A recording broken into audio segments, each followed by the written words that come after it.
김민규 소장입니다. 자, 오늘은 2023학년도 이화여대 전형에 대해서 먼저 말씀드리도록 하겠습니다. 이화여대 같은 경우에 선생님이 받는 질문 중에 가장 많은 경우가 뭐냐면, 미래인재 전형 같은 경우에는 최저만 맞추면 합격할 수 있는 거 아닌가요? 라고 하는 질문을 많이 받습니다.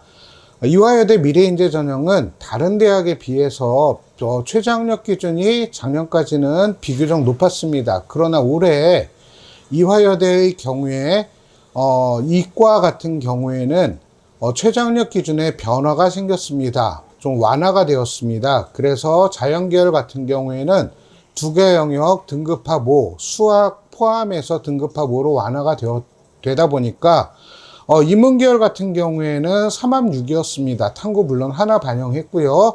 그래서 작년 같은 경우에는 인문계열, 그리고 올해 같은 경우에도 인문계열 같은 경우에는 그대로 진행이 됩니다. 3합 6, 상당히 높은 최저라고 볼 수가 있는데요.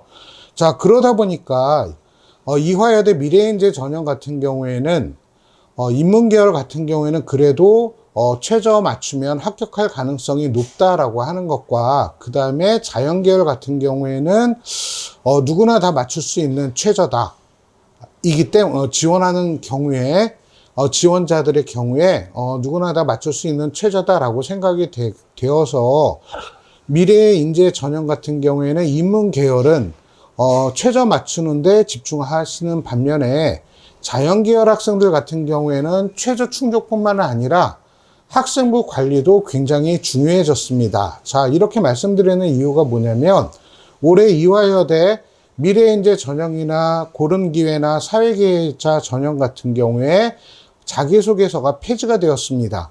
그러다 보니까 학생들의 어떤 역량을 순수하게 학생 기록, 학교생활 기록부에 기록된 내용만 가지고 평가자들이 판단을 하고 평가를 하기 때문에 학생부 관리의 중요성이 커졌다라고 하는 거 꼭 기억을 좀 해주시기 바랍니다.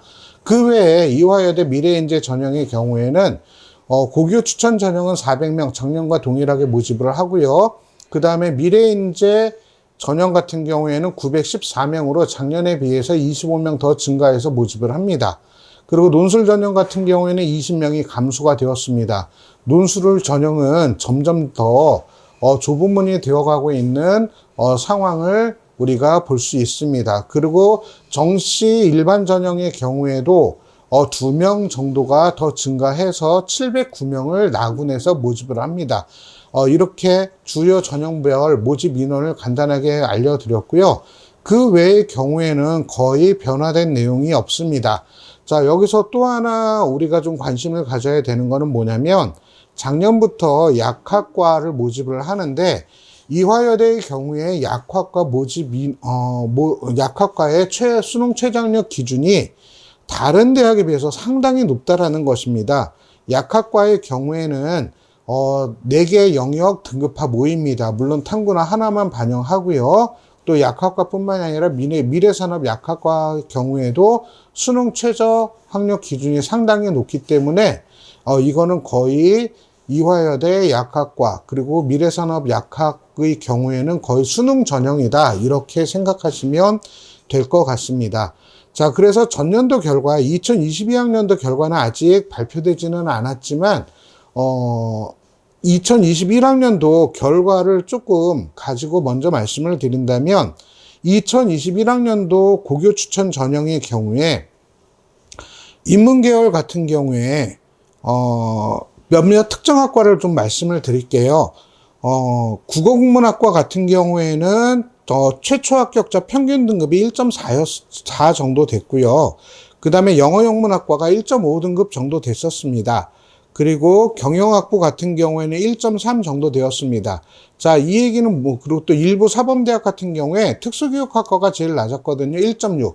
물론 평균 등급이기 때문에 문 닫고 들어가는 최저 등급의 학생들은 이거보다 더 낮다라고 볼 수가 있겠죠. 그래서 2021학년도 같은 경우에는 1점대 중반 정도 학생들이 주로 교과 전형을 지원해서 합격하는 사례가 많았고요. 이과 같은 경우에 보면은 화학생명 분자과학부 같은 경우가 1.3, 그리고 그 다음에 환경공학 전공하는 경우가 1.6, 그 다음에 간호학부 지원하는 학생들의 평균 등급이 1.4 정도 되었습니다.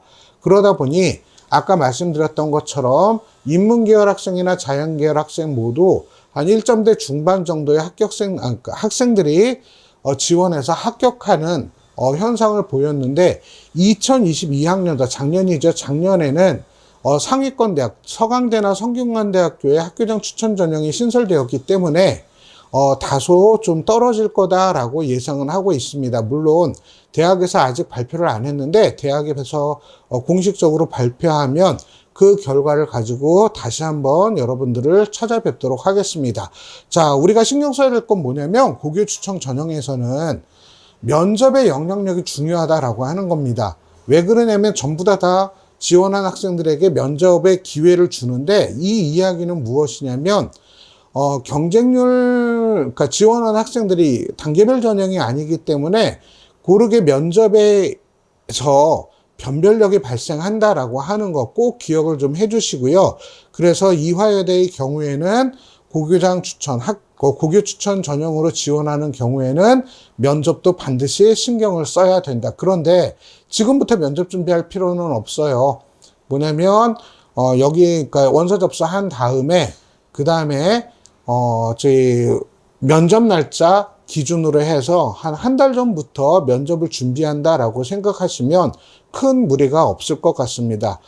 이렇게 이화여대 같은 경우에는 고교 추천 전형의 경우에는 주로 일반고 학생들이 많이 지원을 하는데 1점대 중반 정도 학생들이 주로 전형하는 전형이다라고 생각을 해주시고 면접의 중요도가 크다. 그리고 미래인재 전형의 경우에는 올해 기준으로 했을 때 2023학년도의 경우에는 문과 같은 경우는 수능 최저학력 맞추는 데 집중해라. 이과 학생들의 경우에는 학생부 관리를 조금 더 신경 써야 된다. 이렇게 정리할 수가 있겠습니다.